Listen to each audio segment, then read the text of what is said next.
Bienvenidos, pues vamos a seguir hablando de la historia de Francia, en la que habíamos comentado toda esa cuestión de movimientos que se estaba denominando la contracultura, en la que estaba el hipismo, estaba el feminismo, estaba la homosexualidad, donde estaba todo lo de los LSD, de los ácidos, donde se estaba cuestionando y haciendo una crítica severa de todo ese movimiento que ocurrió, porque aquí vamos a irnos dando cuenta cómo a través del tiempo, al empezar a irse muchos alemanes, estudiantes, y que llegan a Francia por medio de otros estudiantes, se van a enterar del holocausto que hubo en la Primera Guerra Mundial y van a llegar a cuestionar a sus padres. También esa forma se va a empezar a cuestionar a todo. Se va a empezar a cuestionar la medicina, se va a empezar a cuestionar a los padres, a los países, a todos esos movimientos, porque ya no son las épocas de antes. Ahorita está resurgiendo una libertad de pensamiento en las que habíamos comentado de ese movimiento feminista, en las que las mujeres no tenían acceso a tener propiedades o a poderlas reclamar. Inclusive hay un pasaje en la Biblia donde se habla de Ruth, donde muere Ruth, está casada con un hombre que tiene a su vez dos hermanos, dos esposas, los otros hermanos. Cuando ellos mueren, ellas no pueden reclamar las propiedades. O sea, eso ha sido a través de la historia, hasta que esta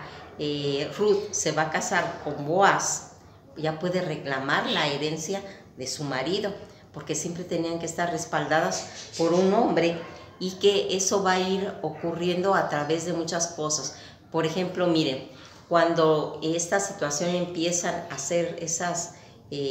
reclamaciones a nivel de feminismo, porque ellos dicen, si nosotros hemos estado en las mismas situaciones que los hombres, no se manejan al mismo nivel. Por ejemplo, si lo vamos a ver en un robo, jamás se menciona si la cartera iba en la bolsa del pantalón o salida de la bolsa de la mujer, o si la cartera estaba expuesta, invitando a ser robada, o qué tan gorda era. Eso no se cuestiona en los robos, pero en las violaciones sí. En las violaciones se empieza a cuestionar a la mujer, no al violador, en decir si ella hizo una invitación, si provocó esa violación. Entonces, todas esas situaciones que ocurrían en esa época y que han ocurrido siempre, se va haciendo todo ese movimiento feminista, en la que va a venir a suscitarse que haya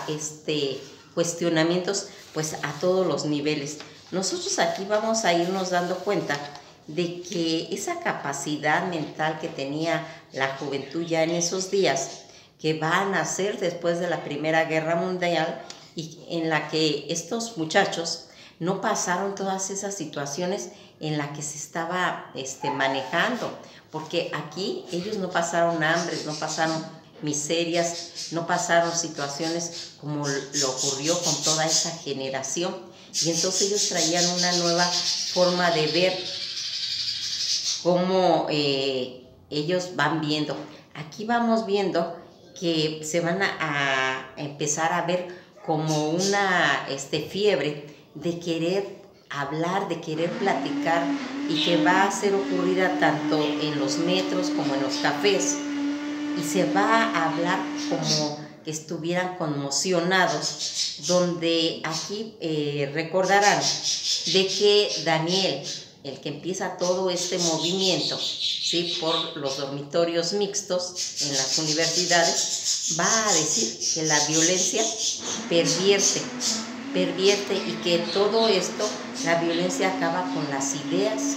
Esta situación que se va haciendo y que va a ser como una lucha de palabra que venía manejándose en las épocas de la Guerra Fría que estamos viendo y que aquí va a ir marcando para que todo ese mundo donde se están manejando grandes cantidades de juventud, va a llegar un cantante, Paco Ibáñez, en el que habla de no me quiten la palabra. Esa es una canción donde dice no me quiten la palabra porque eso resta, ¿sí? La palol, o sea, la palabra en italiano, dice eso va a restar mi capacidad de expresión, y por medio de canciones se va generalizando todo esto.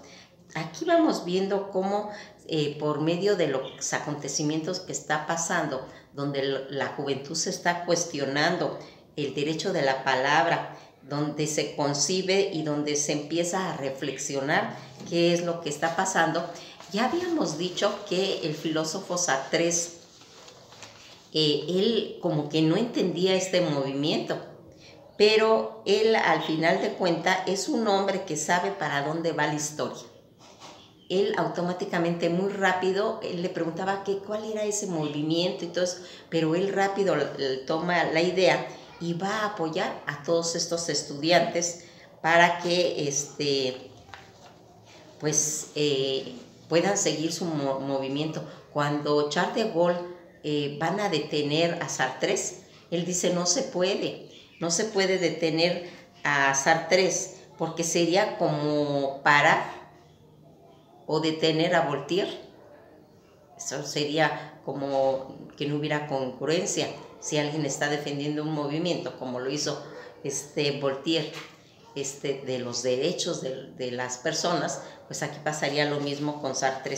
Y vamos viendo cómo aquí va a empezar a tener que parar, porque para empezar era tiempos de elecciones ahí en Francia, y entonces Charles de Gaulle va a perderse 3 días. Muchas personas dicen que se perdió y que se fue a reunir con los alemanes o con los ingleses,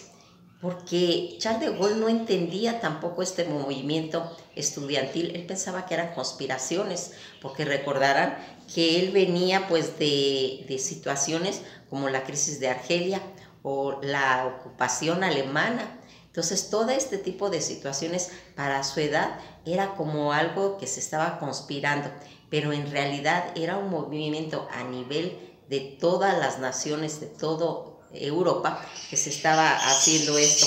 porque el hombre, pues ya habíamos visto pues, toda esa situación que estuvo en la guerra de Argelia y de los comunistas en tiempos de guerra, que era tan difícil manejar toda esta situación. Y aquí va a hacer que él empiece a tener que pensar cómo poder manejar esta situación, que para los analistas que han visto toda la vida de Charles de Gaulle, analizan que fue uno de los momentos más difíciles que él tuvo, porque aquí las conspiraciones que se podían pues entender podría ser que eran de los partidos comunistas, pero no, porque ellos no apoyaron el movimiento estudiantil, porque no había popularización en toda esa situación, toda esa polarización que se manejaba y que no estaban de acuerdo, porque aquí todo lo que se hacía era a nivel universitario, como Berkeley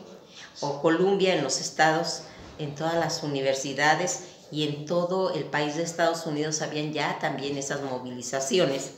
Una de las bandas sonoras que va a retomar todos los temas que están ocurriendo en este momento, pues va a ser la banda sonora de los Rolling Stones. Los Rolling Stones, que para situación, por ejemplo, Píntalo de Negro en su canción, y que va a ir haciendo como un respaldo en esas bandas sonoras que estaban suscitándose, porque acuérdense que aquí va a estar paralelamente la guerra de Vietnam, en la que uno de los movimientos principales de los estudiantes era que estaban en contra de la guerra, ¿sí? De esa guerra de Vietnam. Hablamos de los tiempos de los Beatles, hablamos de los tiempos de John F. Kennedy, toda esta situación que estaba saliendo, en la que Charles de Gaulle quería manejar e inclusive había propuesto un aumento a los obreros, pero ellos no lo aceptaron porque decían que después que no les beneficiaba en nada. Aunque Charles de Gaulle era un veterano y sabía de revoluciones, que había sido esta una de sus grandes oportunidades para tomar todo el impulso que venía. Aquí vamos a ir viendo cómo esta sociedad demográfica que estaba haciendo, porque los obreros decían, no queremos aumento en salarios, queremos tiempo, queremos vacaciones, queremos prestaciones para poder estar con nuestra familia, y en la que va a ir surgiendo todas estas preocupaciones en las que, fíjense en lo que va a pasar a partir de que ya habíamos visto todos esos movimientos que habían habido en Argelia, en las que sí había habido muertos. En este movimiento del Mayo francés, en el 68, no va a haber muertos. No va a haber muertos por todas esas ideas que Daniel había comentado, que toda la violencia acababa con las ideas y que la violencia era una cosa que pervertía. Basado en todo eso, en todas las experiencias que habían tenido de Argelia, Francia, no hubo muertos. Aquí vamos a ir viendo cómo van a capturar a Daniel y lo van a exiliar, porque él era judío, era alemán, y bajo todo eso se alejó, pues, en cierta forma de esa situación. Aquí vamos a ir viendo cómo este movimiento de contracultura que está pasando a través del mundo, donde se repudia la guerra, y que aquí vamos a ir viendo cómo va a repercutir en esas medidas de seguridad que habían, porque acuérdense que aquí era una situación muy difícil, donde se veía cómo Charles de Gaulle iba a sacar este problema tan grande que, en cierta forma, aquí en México debería haber aprendido esa misma situación que hizo Charles de Gaulle en el Mayo francés, sí, con el problema de los estudiantes. Lo debería haber retomado Gustavo Díaz Ordaz y Luis Echeverría Álvarez, y no actuar con violencia como ocurrió aquí en México. Lo que va a hacer Charles de Gaulle es ir a buscar a los paracaidistas argelinos que habían atentado inclusive en contra de él, y los va a perdonar, porque él era una de sus maniobras que él siempre manejaba, de tener como un as guardado por si se llegaba a ocupar, tener a estos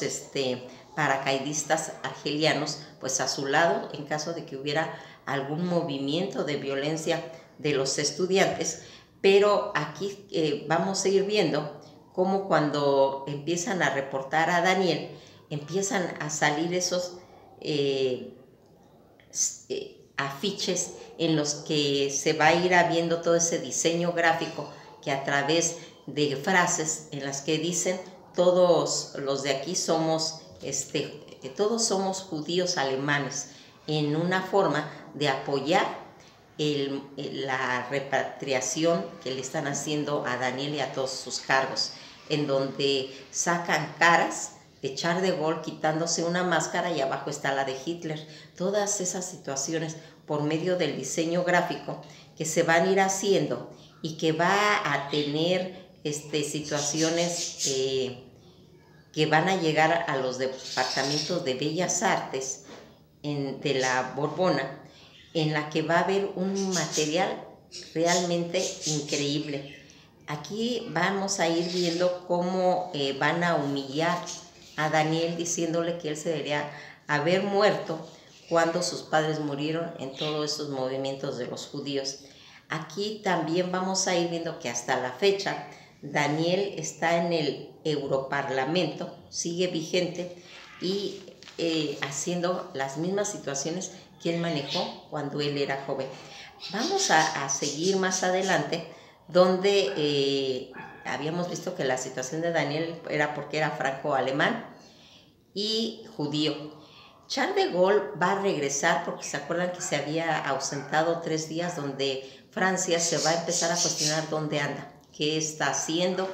o se retiró ya, no saben, están como en zozobra, pero Charles de Gaulle anda haciendo movimientos, inclusive habló con los ingleses para que lo apoyaran en caso de que él llegara a tener algún problema a nivel estudiantil, y esa situación como que no les va a gustar mucho a los franceses porque piensan que es como un movimiento de traición. Ya aquí, cuando Charles de Gaulle regresa, va a hacer, va a mandar un discurso por la televisión que él adoraba y que tenía bien claro que era uno de los medios y una herramienta perfecta para poder hacer llegar toda esa información al pueblo. Y aquí va a hacer una locución en la que nuevamente, porque acuérdense que habíamos dicho que Charles de Gaulle, cuando él en determinado momento lo llamaban para volver a resolver un problema, una de las cosas que él tenía es que decía: acuérdense que los salvé de la crisis de Argelia, acuérdense que los salvé cuando fue la ocupación de los alemanes en Francia, y acuérdense de tanto, siempre empezaba con esa forma. Pues aquí lo vuelve a hacer, él vuelve a comentar que lo salvó de todo, pero va a hacer él una locución para que tengan muy consciente el pueblo de Francia que tiene que ayudarlo, que se tiene que alinear a las filas de Charles de Gaulle, y le va a pedir a todos los padres de los estudiantes que lo apoyen y que salgan a las calles en manifestaciones y que se alineen con él, y les dice que si no, los comunistas pueden volver a agarrar Francia. Esto hace algo pues muy fundamental, porque Gaulle va a aprovechar esa brecha generacional en la que va a hablar con los padres que salgan a las calles, y va a salir más de 1 millón de padres diciéndole en manifestaciones a sus hijos que se regresen, pero cada padre tenía que hacer esa labor personal. Y entonces es una forma en la que Charles de Gaulle va a parar todo ese movimiento estudiantil por la mayoría de padres que tiene, y que va a, a triunfar ya en la primera quincena de junio. Ya estamos pasando el mayo francés, porque el mayo francés nada más dilató un mes, aunque tuvo una repercusión a nivel de historia muy grande. Cuando ya llegamos a la primera quincena de junio, va a empezarse a desactivar todos esos movimientos y van a empezar las elecciones en las que Charles de Gaulle va a ganar.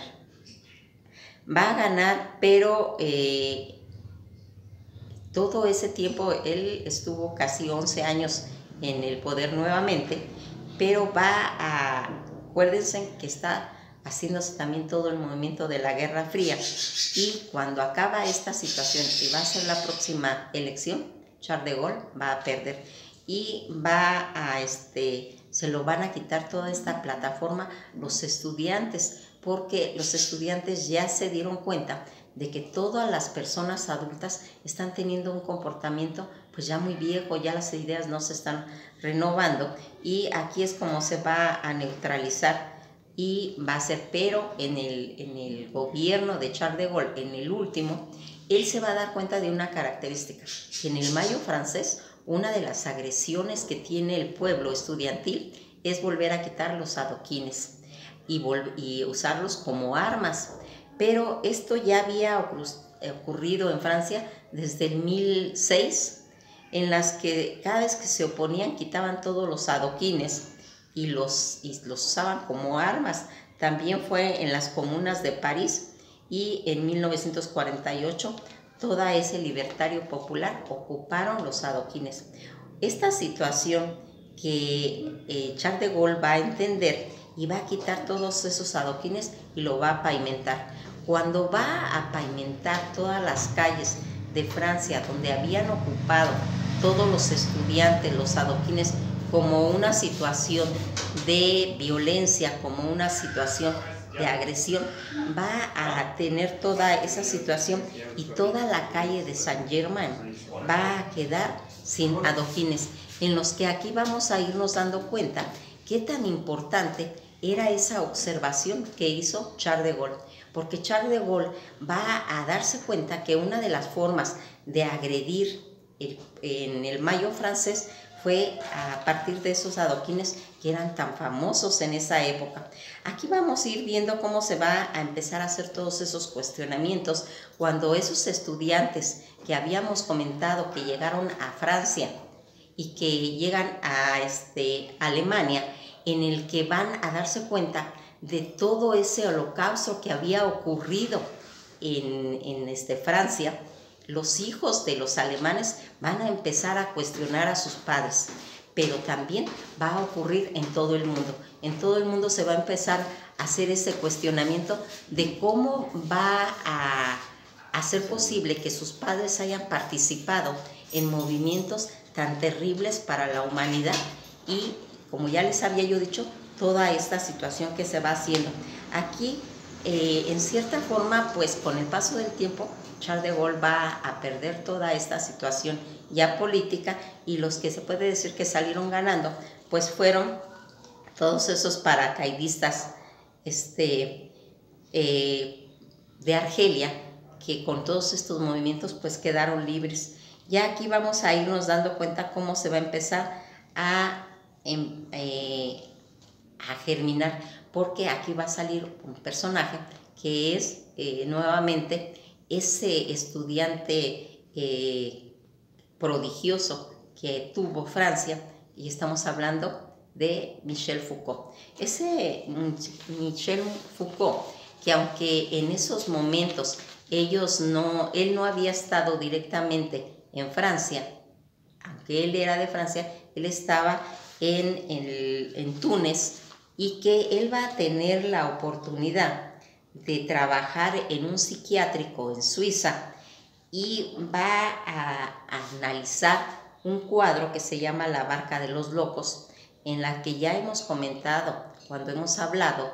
del barco de los locos, donde era un barco donde no tenía timón, lo echaban a la deriva, pero aparte de locos también iban gente pues que no estaban de acuerdo con los reyes, o que no estaban de acuerdo en las ideas,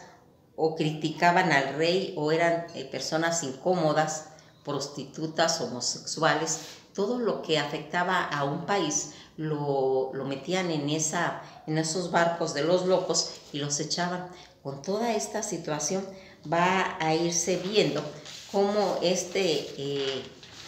estudiante de psiquiatría, filósofo francés Michel Foucault, va a hacer un análisis sobre la administración de la locura. ¿Qué cosas íntimas hay adentro? ¿Cuál es la situación en relación al poder que se está haciendo? ¿Por qué hacían sentir ese miedo? Y él va a plasmarlo en sus obras de Vigilar y Castigar, que ya hemos platicado de eso, donde aquí se va a atacar el alma, no directamente el cuerpo, y que en cierta forma pues es un poder autoritario. Pues nos vamos a quedar hasta aquí, porque todo este análisis que se hace antipsiquiátrico para ir viendo cómo se van usando y activando todas estas armas, que va a ser a través de la psiquiatría una forma de poder. Esto ha sido todo por hoy, y nos vamos a ver en la próxima clase, en la que vamos a analizar efectivamente cómo se va a manejar todo el sentido de los aspectos de la locura, donde el francés Michel Foucault va a ser un arqueólogo analista de todos estos procesos. Y esto ha sido todo por hoy, y nos veremos en la próxima clase.